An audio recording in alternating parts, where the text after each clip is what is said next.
তো আমরা যেখানে ছিলাম শিক্ষার্থীরা অংশীদারি ব্যবসায় অংশীদারের যোগ্যতা। আমরা গত ক্লাসে আজকে আমরা দেখব তোমাদের অংশীদারের যোগ্যতা কী। তো অংশীদারি ব্যবসায়ের অংশীদারের যোগ্যতা, হ্যাঁ, তার আগে আমরা পড়েছি অংশীদারি ব্যবসায়ের বৈশিষ্ট্য, খেয়াল করো, মনে আছে আমাদের হয়তো। তারপর আমরা দেখেছি যে অংশীদারের ব্যবসায়ের প্রকারভেদ। অংশীদারি ব্যবসায়ের প্রকারভেদ, দুই প্রকারের অংশীদারি ব্যবসা, পরবর্তীতে সে দুই প্রকার আরও বাড়লো। তারপর আমরা দেখলাম অংশীদারি ব্যবসায় অংশীদারদের প্রকারভেদ। অংশীদারের প্রকারভেদ 8 প্রকার। প্রতিনিয়ত আমাদের ব্যবসায়ের কাছে আমি যেই অংশীদারের ব্যবসায়ী করি না কেন, এই 8 ধরনের অংশীদার কিন্তু আমাদের সাথে কাজ করবে। তারপর আমরা দিয়েছিলাম যে অংশীদারি ব্যবসায়ের বিষয়বস্তু, চুক্তিপত্রের বিষয়বস্তু। হ্যাঁ, তো অংশীদারি বিষয়বস্তু, চুক্তির বিষয়বস্তু করেছিলাম। চুক্তির 24-25টা বিষয়বস্তু আমি তোমাদের দিয়েছিলাম। সেই 24-25টা বিষয়বস্তু আশা করি তোমাদের ব্রেনে নিয়েছ। সেই চুক্তি বিষয়বস্তু সম্পাদনের যে যোগ্যতা আমরা আজকে সেটা দেখব। আমি জানি তোমাদের অনেক সময় ক্লাসে লস টাইম হয়ে যায়, এই নেটের কারণে আমাদের একটু ডিস্টার্বও হয়ে যায়, আমাদের কিছু পড়ার থাকে না, পুরোটা দেওয়ার ইচ্ছে থাকলেও আমরা অনেক সময় দিতে পারি না তোমাদের। তো সে অনুযায়ী যেহেতু রিভাইজ ক্লাস পুরোটা দেওয়ার চেষ্টা করব, রিভাইজটা একটু ভালোভাবে দেবো যাতে তোমাদের পারিপার্শ্বিক সংস্পর্শে কমে আসতে হয়, বইয়ের সংস্পর্শে তোমরা চলে আসো। তো চলো আমরা দেখব এই চুক্তি সম্পাদনের যে কিছু যোগ্যতা থাকে, সেই যোগ্যতার মধ্যে কি কি থাকে। চুক্তি অংশীদারের যোগ্যতা, অংশীদারের যোগ্যতা হবে 1 নম্বর চুক্তি সম্পাদন, তাই না? তো এই চুক্তি সম্পাদনের যে যোগ্যতা, প্রথমত উক্ত দেশের নাগরিক হতে হবে। যার সাথে আমি চুক্তি করব তাকে ওই দেশের জন্মসূত্রে নাগরিক হতে হবে। আর নাগরিক হতে হলে প্রাপ্তবয়স্ক হতে হয়, তাই না? প্রাপ্তবয়স্ক, একজন মানুষ নাবালক থেকে যখন সাবালক হবে সেটাই তার প্রাপ্ত বয়স্ক। তো কতদিন পর্যন্ত নাবালক থেকে? 17 বছর। সেখানে যদি 18 বছরের উপরে যখন তার বয়স হবে সে নাবালক হয়ে যাবে, সাবালক হয়ে যাবে, নাবালকের রানিং শেষ করবে। তাহলে আমাকে দেখতে হবে 1 নম্বর সে সাবালক কিনা, 2 নম্বর দেখতে হবে সে সুস্থ মস্তিষ্কের অধিকারী কিনা, মোট কথা পাগল নয়, পাগল না। আর সুস্থ মস্তিষ্ক বলতে শুধু পাগলকেই বুঝবো না, আরও কিছু আছে, যেমন সে তার রুচি বোধ আছে, সে কুরুচিপূর্ণ কিনা, বিকৃত মস্তিষ্ক কিনা, এগুলো না থেকে সে সুস্থ মস্তিষ্কের, খেয়াল করো কথাটা, সুস্থ মস্তিষ্কের অধিকারী কে আমি আমার ব্যবসার অংশীদার করবো। এবং সবচেয়ে বড় যে জিনিসটা আমি দেখব চুক্তি সম্পাদনের যোগ্যতা আছে কিনা, সেটা হবে যে পূর্বে কোনো ব্যবসায় এসে লোকসান করে এসেছে কিনা, মানে দেউলিয়া হয়েছে কিনা। তো ব্যবসায়ের আইন 32 সালের অংশীদারি আইনের 4 ঘ ধারায় বলা আছে দেউলিয়া কোনো ব্যক্তি অংশীদারি ব্যবসায় অংশগ্রহণ করতে পারবে না। তো খেয়াল করে এই জিনিসটা কিন্তু আমাদের খুব ভালো করে খেয়াল রাখতে হবে। তার মানে আমি দেউলিয়া কোনো ব্যক্তি যে পূর্বে কোনো ব্যবসায় লস খেয়ে এসেছে অংশীদারদের সাথে, তাকে আমি নেব না। তা আমার প্রশ্ন থাকে যে সে একবার লস খেয়েছে বলে, একবার ফেল করেছে বলে পরবর্তীতে পাস করবে না? করতে পারে, কিন্তু যেহেতু আইন অনুযায়ী চুক্তি হবে, এখানে আমি সেটা সমঝোতাটা করতে চাচ্ছি না। তারপর আছে দেখো 2 নম্বরে সততা ও বিশ্বস্ততা। আমি তোমার সাথে চুক্তি করেছি, তুমি আমার সততা নিয়ে প্রশ্ন করবে, আমি তোমার সততা নিয়ে প্রশ্ন করব। তুমি নাবালক থেকে সাবালক সেটা আমি জানলাম, তারপর তুমি সুস্থ মস্তিষ্কের অধিকারী সেটাও আমি জানলাম তুমি পূর্বে কোনো ব্যবসায় দেউলিয়া হওনি, কিন্তু তোমার ভিতরে সৎ মস্তিষ্ক কতটুকু আছে, তোমাকে কতটুকু বিশ্বাস করা যায়, তার জন্য কি করতে হবে? আমাদেরকে সঠিক সমঝোতার মাধ্যমে চুক্তি সম্পাদন করতে হবে, যেন কোনো ধরনের ক্ষতি আমরা একে অপরের করতে না পারি। আমাদেরকে সততার যথেষ্ট প্রমাণ দিতে হবে।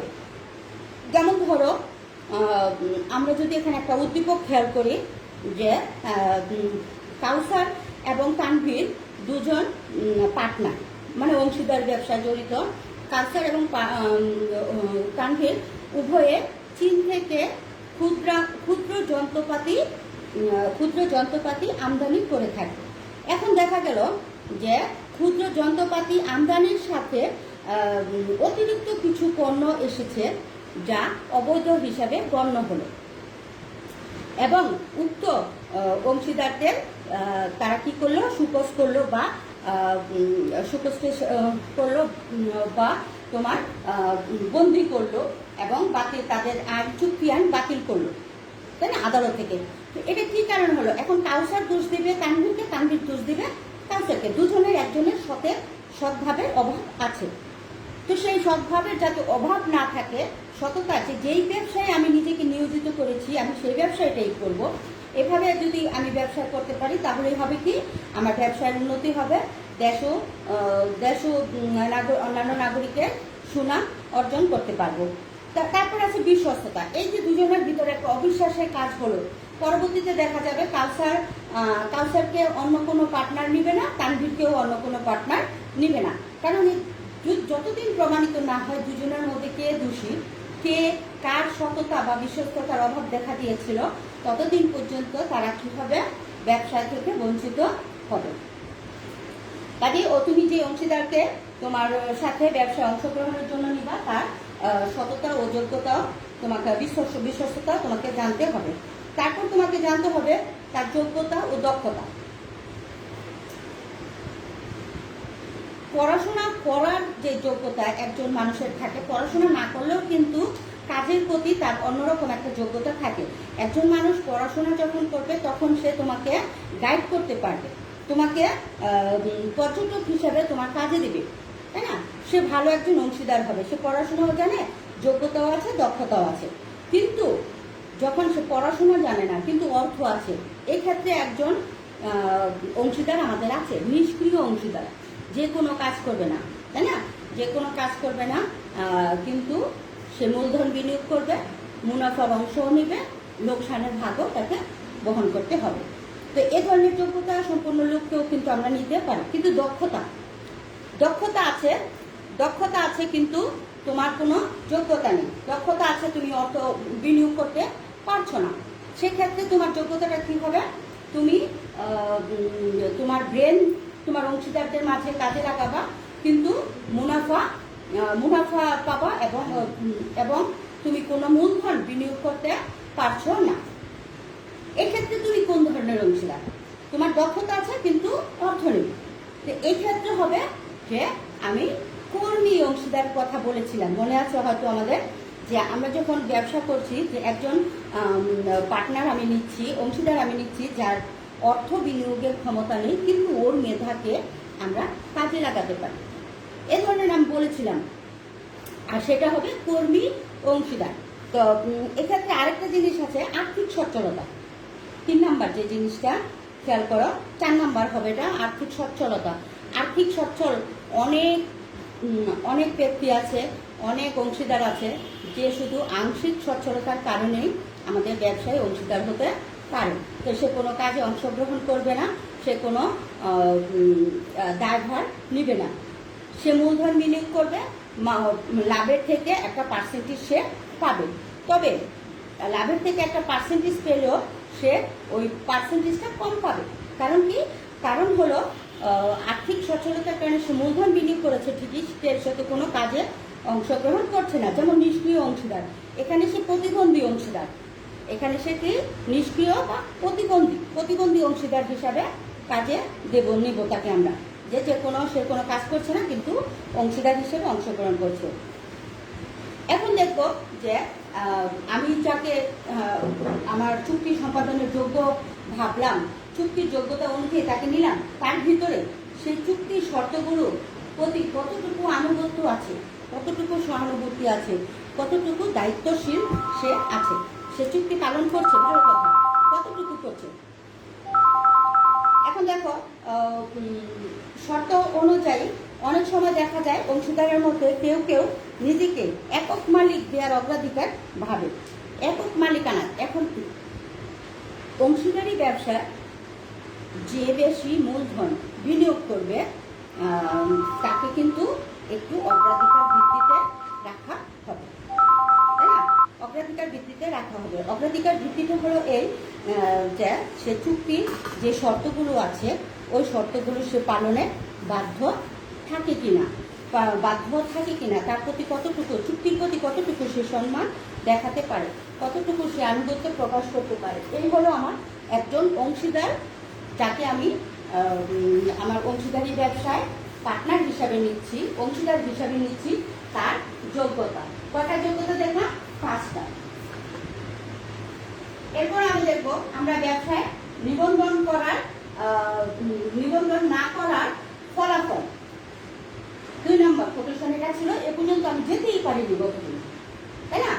যেতেই পারিনি। তো এখন আমরা আজকে দেখবো যে আমি যে চুক্তির বিষয়বস্তু করেছিলাম সেই বিষয়বস্তু অনুযায়ী চুক্তির যোগ্যতা, অংশীদারের যোগ্যতা অনুযায়ী আমি ব্যবসাকে নিবন্ধন করব, তাই না? ট্রেড নিব, লাইসেন্স নিব। সেই ট্রেড লাইসেন্স নেওয়ার পর না নিলে কি হবে, কিংবা নিবন্ধন পদ্ধতিটা কি হবে? নিবন্ধন পদ্ধতিতে আমার চুক্তির বিষয়বস্তু অনুযায়ী 24-25টা কোটেশন আছে, সেগুলো মানতে হবে। সেগুলো মানতে গেলে আমাকে এখানে একটা কাজ করতে হবে। দেখো, তোমরা অলরেডি বইয়ে এই ধরনের একটা ছক দেখেছ, ছকে এখানে একটা দেখেছ, এখানে হবে চুক্তির অঙ্গীকারনামা,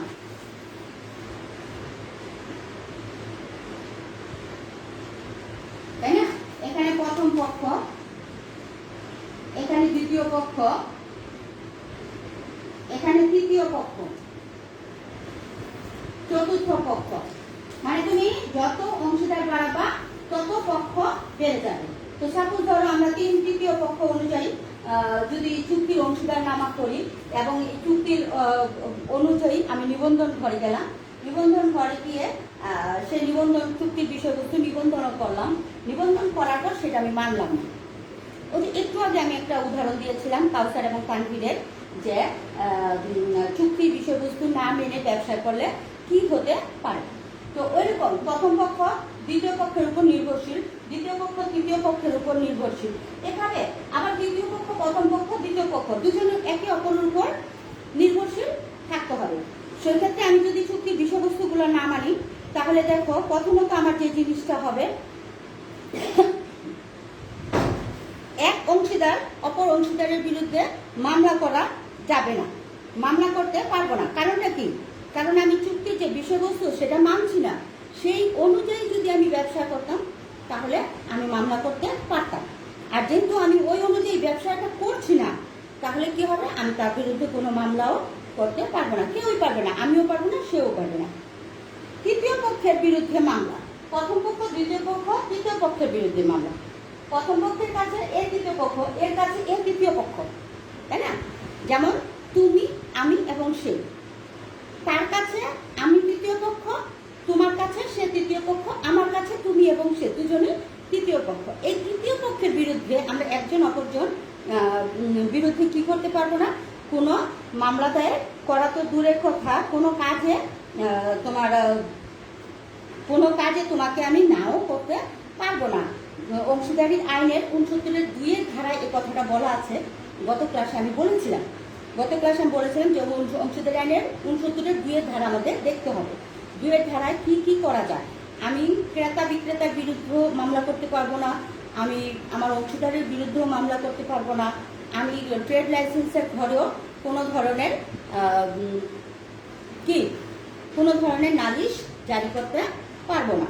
তো সেক্ষেত্রে আমাকে কি করতে হবে? আমাকে আরেকটা আছে যে পাল্টা পাওনা আদায়ের ক্ষেত্রেও আমরা কি করতে পারবো না, কোনো ধরনের মামলা কিংবা জোরপূর্বক অংশগ্রহণ করতে পারবো না। তাকে বোঝাতে পারবো, কিন্তু তার প্রতি আমরা কোনো জোর করতে পারবো না। এক্ষেত্রে একটা পাওনা আদায়ে বিশাল বাধা হবে যে জিনিসটা, সেটা হলো 69(4) ধারায় তোমার বলা আছে। যেমন ধরো যেমন আমি কাউসারকে বলছিলাম, কাউসার অনিবন্ধিত অংশীদার, তাই না? নিবন্ধিত নয়, অনিবন্ধিত অংশীদার কাউসারও তানভীর ছিল। তাদের ক্ষেত্রে তারা কি করলো, স্বপন ট্রেডার্স নামে এক পার্টির কাছে 100 টাকা দায়বদ্ধ আছে, ঋণ আছে। এখন স্বপন ট্রেডার্স বারবার ওদের কাছে চাচ্ছে, কিন্তু ওরা দিচ্ছে না। আবার 100 টাকার জায়গায় 10,000 টাকা পর্যন্ত সে 100 টাকায় কি 10,000 কি 10 লাখ কি তার কেউই মামলা করতে পারছে না, কারণ তাদের ব্যবসা নিবন্ধিত করা নেই। আবার নিবন্ধিত করার না করার ক্ষেত্রে তুমি যে সুবিধাটা পাবা সেটা হবে যে কোনো সময় তুমি বিলুপ সাধন করতে পারো। অংশীদারদের সমঝোতার ভিত্তিতে আমি ব্যবসা থেকে বিলুপ সাধন নিতে পারি। তারপরে আমি নিতে পারি যে বিলুপ্ত ব্যবসা হতে নিজের অংশ না না দাবি করে মোকদ্দমা করার ফলাফল সকল অংশীদারদের থাকবে। মানে আমি বিলুপ্ত হব, আমি আমার প্রথম পক্ষ দ্বিতীয় পক্ষকে কি করব, আমার ব্যবসাটা দিয়ে দিব, বিক্রি করে দিব। প্রাইভেট ক্ষেত্রে এগুলা হয়ে থাকে। আর সেই ক্ষেত্রে আমি বিশ্বাস ভঙ্গমূলক আচরণের জন্য মামলাও করতে পারবো। এগুলো আমার অংশীদারের কি নিবন্ধিত না করার ফলাফল। চলো এবার আমরা দেখি অংশীদারি ব্যবসায়ের বিলুপ সাধন পদ্ধতি। তুমি কি ইচ্ছে করলে বিলুপ সাধন করতে পারবা ব্যবসায়, কিংবা ইচ্ছে করলে ব্যবসা টিকিয়ে রাখা যাবে তা নয়। তোমার 4 জন অংশীদার আছো, এখানে 4 জন অংশীদার ছক আমরা দিলাম। 4 জন অংশীদারের নাম, ঠিকানা, ব্যবসায়ের বিষয়বস্তু, অংশীদারের নাম, ঠিকানা, তারপর তোমার কি থাকবে, কে কত মূলধন বিনিয়োগ করেছ সেটা থাকবে। তারপর তোমার মূলধন অনুযায়ী কে কতটুকু লভ্যাংশ পাবা সেটাও লেখা থাকবে। তো সেটা যখন তুমি মানবা না কিংবা মানবা, তখন দেখা যাবে কি মানবা, তখন দেখা যাবে যে তোমাকে আইনের সম্মুখীন হতে হবে। তো আইনের সম্মুখীন হতে গেলে তোমার বাংলাদেশে 32 সালের অংশীদারি আইনের 39 ধারায় এ সম্পর্ক বিলুপ সাধন শুধুমাত্র আদালত কর্তৃক সম্ভব, এটাই আমাদের জানতে হবে। যেমন ধরো আদালত কর্তৃক কি হবে, আদালত কর্তৃক কেন সম্ভব হবে, যখন তুমি মানবে না তখন আদালতে যেতে বাধ্য হবে অংশীদার। কিন্তু সকল অংশীদারের সম্মতিক্রমে প্রথমত আমি যেটা দেখব যে অংশীদারি ব্যবসার বিলুপ সাধন প্রথমত যেটাতে সম্ভব সেটা হবে সকল অংশীদারের সম্মতিক্রমে যে আমরা এই ব্যবসাটা বন্ধ করে দিব, নতুন কোনো ব্যবসা শুরু করব। তো ওই ক্ষেত্রে আমার এই বাধ্যতামূলক সম্মতিক্রমে বিলুপ সাধন সম্ভব। তারপর বাধ্যতামূলক বিলুপ সাধনের ক্ষেত্রে দেখো কয়েকটা জিনিস মানতে হবে। একজন ব্যতীত সকল অংশীদার একযোগে দেউলিয়া হলে, একজন ব্যতীত, একজন তো আর অংশীদার ব্যবসা করতে পারবে না, সকল অংশীদার যদি বিলুপ্ত হয়, যেমন আমাদের 4 জন আছে, 4 জনের মধ্যে একা এ রয়ে গেল, বাকি 3 জনই বিলুপ্ত হলো। তারপর কোনো ঘটনা ঘটলে যাতে অংশীদারি প্রতিষ্ঠানের পক্ষে ব্যবসায় চালানো বা অংশীদারের পক্ষে অংশীদার সম্পর্কে বজায় রাখা অবৈধ গণ্য হলে, একটু আগে আমি বলেছিলাম যে বৈধ এবং অবৈধ। আর আমাদের জানতে হবে যে অবশ্যই জানতে হবে যে ব্যবসায় অবৈধ কোনো কিছু ব্যবসা বলে গণ্য হবে না। ব্যবসা হতে গেলে সেটা অবশ্যই তোমার আইনগত বৈধ সিদ্ধান্ত হতে হবে।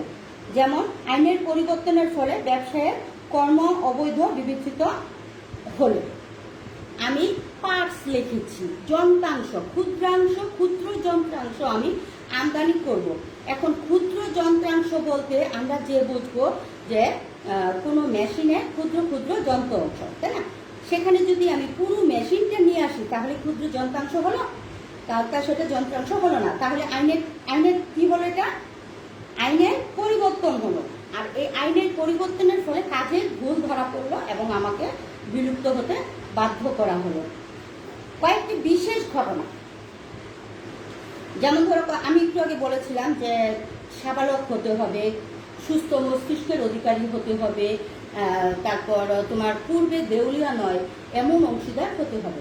তাহলে বিলুপ্ত সাধনের ক্ষেত্রে নিশ্চয়ই এই 3টা জিনিস কার্যকরী ভূমিকা রাখবে। অংশীদারের বিশেষ ঘটনা আছে এখানে কয়েকটা দেখো। নির্দিষ্ট সময়ের জন্য কোনো অংশীদার ব্যবসায় স্থাপিত হলে এবং ওই সময় উত্তীর্ণ হলে, যেমন আমি তোমার কাছ থেকে 5 লাখ টাকা নিলাম, আগামী আমাদের ভিতরে একটা সমঝোতা হলো যে 5 বছরের ভিতরে আমি তোমার 5 লাখ টাকা মূল 5 লাখ টাকা ফেরত দিব, আর যা লাভ হবে তুমি প্রতি মাসে কিংবা বছরে নিয়ে নিবা। তো এই যে 5 লাখ টাকা দিলা তুমি, 5 বছর পর তোমার মেয়াদ শেষ হলো, তাহলে কি তুমি বিলুপ্ত সাধন হলা। যদি নতুন করে আইনগতভাবে তুমি আবার অংশগ্রহণ না করো তাহলে। তারপর আছে এক বা একাধিক কাজ সম্পাদনের জন্য প্রতিষ্ঠান গঠিত হলে কাজ কর্মসূচি সম্পাদিত হতে হবে। তারপর আছে কোনো অংশীদারের মৃত্যু হলে, কোনো অংশীদার দেউলিয়া হলে, আমরা আগেই দেখেছি কোনো অংশীদার দেউলিয়া হলে আমরা তাকে বিশেষ করে আমরা দেউলিয়া অংশীদারকে নিব না। আর সেখানে কোনো অংশীদার যদি দেউলিয়া হয়, এখানে 4 জন আছে, 4 জনের মধ্যে একজন যদি দেউলিয়া হয়, তাই বলে কিন্তু 3 জন আছে ব্যবসা পরিচালনা করতে পারবো, কিন্তু একে আমরা বাদ দিই, তাই না? একে বাদ দিয়ে আমরা ব্যবসা পরিচালনা করব। তারপর আছে তোমার কোনো অংশীদারের মৃত্যু হলে, যদি কোনো অংশীদার মৃত্যুবরণ করে এবং তার উত্তরসূরি না থাকে তাহলে কি করতে হবে, যে তাকে দেউলিয়াত্ব ঘোষণা করতে হবে। আর যদি উত্তরসূরি থাকে তাহলে যেমন নাবালক, আমি একটু আগে বললাম, এছাড়া গত ক্লাসে আমরা নাবালক সম্বন্ধে কিছুটা পড়েছিলাম। নাবালক কি অংশীদার হতে পারে? পারে। নাবালক অংশীদার হবে শুধু মূলধনের মুনাফা ভোগ করবে, সে অন্য কোনো কাজে অংশগ্রহণ করবে না। তারপর আছে বিজ্ঞপ্তির মাধ্যমে বিলুপ সাধন। 4 নাম্বার শর্তটা দেখো, এখানে 8টা বিলুপ্তি সাধন থাকবে তোমার।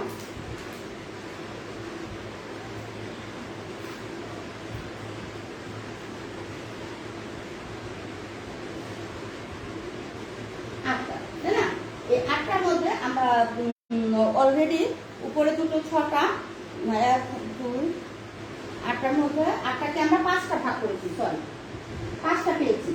আর বাকিগুলো ওই যে নিবন্ধন না করার ফলে যা হয় ওগুলোতে দিয়ে দিলাম। আর এগুলো হলো তোমার বাধ্যতামূলক আইনগত সিদ্ধান্ত। আইনগত সিদ্ধান্তের মধ্যে আছে তোমার বিজ্ঞপ্তি প্রকাশের মাধ্যমে, বিজ্ঞপ্তি যে অনেক সময় মাইকিং যায়, অনেক সময় আমরা পেপারে বিজ্ঞপ্তি দেখি, অনেক সময় যে সোনালী ব্যাংকের টেন্ডার, রূপালী ব্যাংকের টেন্ডার।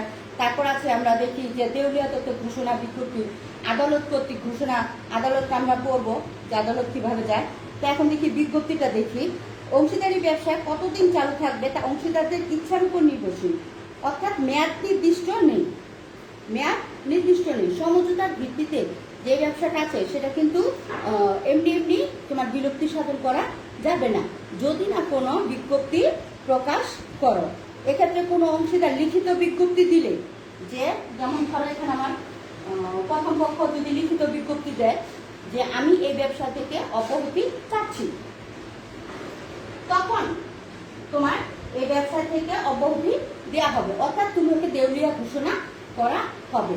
তখন এই দেখা দেখি এও বললো আমি ওই ব্যবসা থেকে অব্যাহতি চাচ্ছি কারণ লাভ তেমন পাচ্ছি না, এও বললো লাভ তেমন পাচ্ছি না, এও বললো লাভ পাচ্ছি না, তাহলে লাভটা কি? সবার সমঝোতার ভিত্তিতে যদি লাভ না হয় তাহলে সেই ব্যবসাটা আমরা কি করব? বন্ধ করে দিতে পারবো। তারপর দেখো আদালতের নির্দেশে অনেক কিছু তোমাকে জমা দিতে হবে, কাগজপত্র। বিজ্ঞপ্তি প্রকাশ গেল, সবার সমঝোতার ভিত্তিতে বিজ্ঞপ্তি আসা হলো। এবার আদালতের নির্দেশে তুমি কিভাবে বিলুপ সাধন করলাম? অংশীদার মস্তিষ্ক বিকৃত ঘটলে, কোন অংশীদারের কি হলে? মস্তিষ্ক বিকৃত হলে, মানে একটু আগে আমি বলেছিলাম অংশীদারের যোগ্যতা অনুযায়ী তার সুস্থ মস্তিষ্ক কিনা, সে পাগল হয়েছে কিনা, কিংবা কোনো কেলেঙ্কারিতে জড়িয়ে গেল কিনা, তাই না? কোনো অংশীদার কর্তব্য পালনে চিরতর অসমর্থ হলে, কোনো অংশীদার যদি কর্তব্য পালনে মানে সে কাজ করতেছে, সে আর কাজ করতে পারবে না, কিংবা মারা গেল, তাই না? কিংবা সে মারা গেল, তো এই মানে চিরতরে সে অংশীদারিত্ব হারালো। তারপর আছে ধরো ব্যবসায়ের প্রকৃতি বিবেচনার উপর প্রতিকূল প্রভাব পড়তে পারে। প্রতিকূল এমন কোনো অপরাধে কোনো অংশীদার অপরাধী সাব্যস্ত হলে, কাউসার এবং তানভীর উভয়ে কিন্তু ক্ষুদ্র যন্ত্রাংশ আমদানি করছিল, সেখানে ক্ষুদ্র যন্ত্রাংশের জায়গায় গোটা একটা মেশিন চলে এসেছিল। এটা অবশ্যই যন্ত্রাংশ ছিল না, তাই না? পূর্ণাঙ্গ ছিল, তো পূর্ণাঙ্গ জিনিসটা ছিল, সেখানে অপরাধে কি হলো? সাব্যস্ত হলো। কোনো অংশীদার ইচ্ছাকৃতভাবে অংশীদারি চুক্তি ভঙ্গ করে ব্যবসায় পরিচালনা অসম্ভব করে তোলে। অংশীদারি ইচ্ছাকৃতভাবে অংশীদারি চুক্তি ভঙ্গ করলে, ওই যে আমি একটা কথা বলেছিলাম যে সততা, বিশ্বস্ততা, তারপর দক্ষতা, যোগ্যতা, মনে আছে? তো ওই অনুযায়ী সে কি করলো? যে ধরো ক্ষুদ্র যন্ত্রাংশের জায়গায় গোটা একটা মেশিন আনলো, এটা একবার দেখা গেল, কিন্তু কিন্তু দেখা গেল যে গোটা মেশিনটা না, সে ক্ষুদ্র যন্ত্রাংশ আনছে, সাথে সাথে অবৈধ কিছু আসছে, যেটা তার অংশীদারি ব্যবসায় লেখা নেই। তারপর আছে কোনো অংশীদারের অন্য অংশীদারদের অনুমতি ছাড়া ব্যবসায় তার স্বয়ংসম্পূর্ণভাবে কোনো তৃতীয় পক্ষের নিকট হস্তান্তর করলে। আমি, তুমি এবং সোহেল ব্যবসা করছি, তো সোহেল কি করলো, আমাকেও জানালো না, তোমাকেও জানালো না, সে নিজে নিজে আরেকজন অংশীদার যোগ করে নিল। এটা কি হলো? এটা অবশ্যই আইনগত দণ্ডনীয় অপরাধ, তাই না? সেক্ষেত্রে সোহেল দেউলিয়া তত্ত্ব হবে। এবং কখন হবে? যখন তোমার মতামত এবং আমার মতামত সোহেলের উক্ত কাজে বাধা সৃষ্টি করবে। আর সোহেল যদি এখানে, কারণ এটা তো এমনিতেই আইনত দণ্ডনীয়, সোহেল যেখানে তার দাপটটা দেখালো যে সে সর্বা, তাই না? সে যদি এমন দেখায় যে সেই মালিক, আমরা অংশীদার, তাহলে এক্ষেত্রে তোমার সোহেল দেউলিয়া তত্ত্ব লাভ করতে পারে। কোনো অংশীদারি ব্যবসায় উপযুক্ত লোকসান করলে এবং লোকসান ব্যতীত ব্যবসার পরিচালনা সম্ভব বলে গণ্য হলে এবং অন্য কোনো কারণে আদালত ব্যবসায় ভঙ্গের আদেশ ন্যায়সঙ্গত যুক্তি মনে করলে। বাংলাদেশে অংশীদারি আইনের প্রেক্ষাপটে আমরা যে ব্যবসা করছি, যা ট্রেড নিয়েছি, সরকার যদি মনে করে যে আমরা ভুল কাজে অংশগ্রহণ করেছি, যেমন ধরো লেটার অফ ক্রেডিট খুলে, এলসি খুলে আমরা আমাদের বিদেশ থেকে, বিশ্বের সবকটা দেশ থেকে আমরা পণ্য আমদানি করি এবং কিছু কিছু রপ্তানিও করি। সেক্ষেত্রে দেখা গেল আমদানি রপ্তানির কাজে আমরা যদি তোমার ন্যায় ও যুক্তি আদেশ ভঙ্গ করি, ন্যায় ও যুক্তিসঙ্গত আদেশ ভঙ্গ করি, তাহলে আদালত আমাদেরকে যে কোনো সময় কী করবে, আমার ব্যবসায় ভঙ্গের অনুমতি দিবে। ব্যবসায় ভঙ্গ মানে কি? ব্যবসায় মানে বিলুপ্ত সাধন, ব্যবসায় বিলুপ্ত সাধনের অনুমতি দিবে। বোর্ড অভিমত দিবে যে আমরা সুস্থ হওয়া সত্ত্বেও, আমরা যথেষ্ট কার্যক্রম থাকা সত্ত্বেও আমরা কী করেছি, যে ব্যবসায়ের আদেশ ভঙ্গ করেছি, আইনের আদেশ ভঙ্গ করেছি। আর সেক্ষেত্রে কী কীভাবে আইনের আদেশ ভঙ্গ করা যেতে পারে আমি কিন্তু তোমাদের বলেছি, যে কুরুচি সম্পন্ন ব্যক্তি, বিকৃত মস্তিষ্কের ব্যক্তি, তারপর তোমার দেউলিয়া ব্যক্তি, মানে অতি লোভটা এখানে চলে এসেছে, তাই না? অতি লোভকারী ব্যক্তি তোমার যেগুলো করা যাবে না। যেমন ধরো তুমি পেস্ট আমদানি করছো, পেস্ট ভারত থেকে তুমি কিছু পেস্ট আমদানি করছো, কিন্তু আমদানিকারক কী করলো, পেস্ট খুলে পেস্টগুলো ফেলে ওটার ভিতরে কিছু ডলার লুকিয়ে আনলো এবং সেটা কাস্টমে ধরা পড়লো, তাহলে কি হবে? তোমার ওখানে আদালত আদেশ ভঙ্গের কারণে তোমাকে দেউলিয়া তত্ত্ব ঘোষণা করতে পারবে। আমরা ছোটোখাটো এই ঘটনাগুলো প্রায়ই টিভিতে দেখি, যে অমুক ব্যবসায়ী এটা করতে গিয়ে এটা করেছে, অমুক ব্যবসায়ী, এই যে নামটা ছড়িয়ে পড়ে, এই যে তোমার কি সুনামটা দুর্নামে ছড়িয়ে পড়ে, তাই না? তো এটা কি তুমি আদালতে আদেশ ভঙ্গ করা, মানে ব্যবসায়ীর নিয়ম ভঙ্গ করেছ, উপযুক্ত ব্যবসায়ের উপযুক্ত লোকসান হলো, তাই না? আর এই উপযুক্ত লোকসানের জন্য আদালত তোমাকে কি করতে পারে, তোমাকে ব্যবসা ভঙ্গের নির্দেশনা দিতে পারে, যে তুমি দেউলিয়া হয়েছ, কিংবা এই ব্যবসা বন্ধ করে দাও। যেমন প্রায়ই আমরা এগুলো দেখি, একটু খেয়াল করবা। তো সেই ক্ষেত্রে আমাদের দেশে ব্যবসায়ের জ্ঞান ও অভিজ্ঞতার যথেষ্ট অভাব আছে। আমাদের ব্যবসায়ের জ্ঞান ও অভিজ্ঞতা যথেষ্ট অভাব আছে, পারস্পরিক আস্থা ও বিশ্বাসের অভাব আছে, তারপর সততার অভাব আছে। পারস্পরিক আস্থা ও বিশ্বাস আমি অলরেডি বলেছিলাম, একটা গল্প পিপু ফিসু, তাই না? তো ওটা তোমাদের আশা করি মনে আছে। আস্থাও নেই, বিশ্বাসও নেই, সততার অভাব। ও যে আমি কি করলাম, পেস্টের জায়গায় ডলার নিয়ে এলাম, কিংবা অন্য কিছু নিয়ে এলাম, কিংবা মেশিনের জায়গায় গোটা যন্ত্রটাই নিয়ে এলাম, তাই না? তো এই যন্ত্রপাতির জায়গায় গোটা মেশিনটাই নিয়ে এলাম, তো এগুলো কি সততার অভাব। তবে এগুলো যদি উভয় পক্ষ, সব অংশীদার জানা থাকে, তাহলে তোমার এই কাজটা হবে না। ওই মাঝখানে দু একজন যখন নিয়মটা না মানে, তখনই এগুলো হয়। তো এগুলো যাতে না হয় এমন অংশীদারের সাথে আমরা ব্যবসা করব না যেই অংশীদার আমার সততার মূল্য দিতে পারবে না। তারপর আছে তোমার মূলধনের সমস্যা। মূলধনের সমস্যা আমরা যথেষ্ট দিয়েছি, যেমন ধরো তোমার দক্ষতা আছে, আর্থিক সামর্থ্য অত্যন্ত সীমাবদ্ধ, তুমি কর্মী অংশীদার হতে পারবা তোমার, কিন্তু এক্ষেত্রে হয় কি ব্যবসা পরিচালনার চাপটা বেশি পড়ে যায়।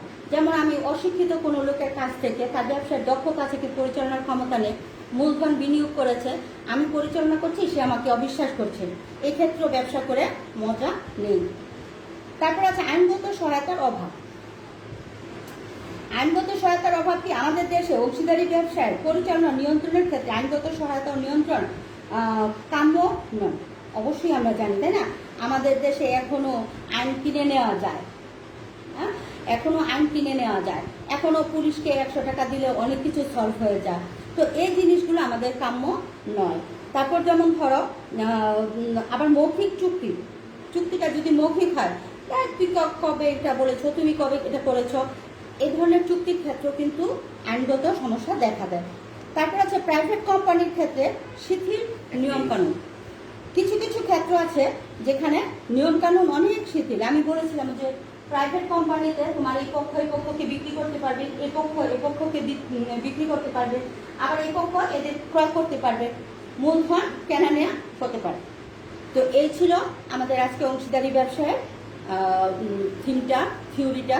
তো আমি আশা করব তোমার পাঠ্য বইয়ে যে পাঠ্য বই যেটাই হোক না কেন তার বহু নির্বাচনী জ্ঞানমূলক প্রশ্নগুলো তোমরা পড়বা সঠিকভাবে। আগামী ক্লাসে আমি আরেকটা নতুন চ্যাপ্টার নিয়ে তোমাদের সামনে আসবো আশা করি। ততদিন পর্যন্ত ভালো থেকো, আর বিভিন্ন বোর্ডের কোশ্চেনগুলি আগের মতো করে পড়ো। ভালো থেকো।